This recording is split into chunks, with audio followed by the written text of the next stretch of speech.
starting over after 50. One of the best ways to do that is being in the present moment. It almost sounds trite. It's hard to know sometimes exactly what that means, being in the moment,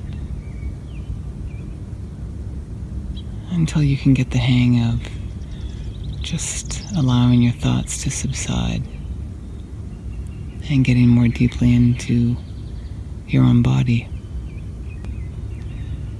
And sometimes when we're in turmoil and our lives are upside down and we don't know what's going to happen next, where we're going to live, where we're going to work, how we're going to eat,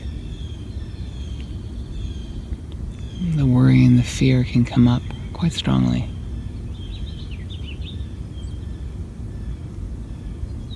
And I would suggest that just going more deeply into yourself,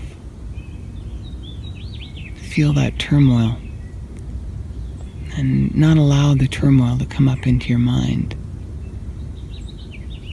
and just sort of separate the two.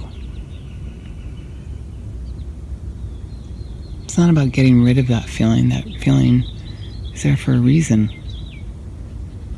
That's your consciousness churning. As it churns, it burns off all the negativity. But we've got to let our minds stay still while that happens. So it's an uncomfortable feeling sometimes. Growth and developing higher consciousness. But it's worth it. You're worth it. This life is worth it. And we need you at your highest, best self.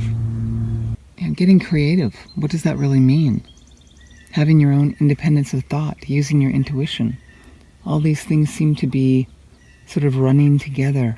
As fantastic as technology is, it's starting to make us into somewhat robotic human beings, where you can sum up your thoughts in a soundbite and expect to be understood, where you can demand that someone who disagrees with you can be banned and ostracized, where there are a billion websites for you to choose from, but you can only find a very small number of them, all of which are saying basically the same thing.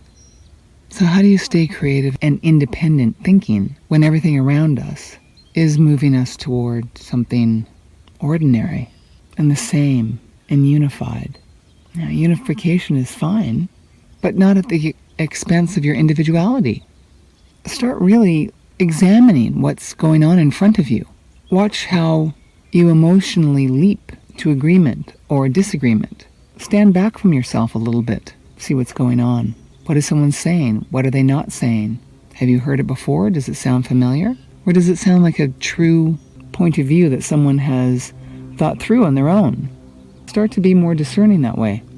Does it sound like somebody's independent opinion or like something they've heard 1,000 times and have adopted as their own? We've got to first draw the line there before we can do much else. True innovation and creativity is dying.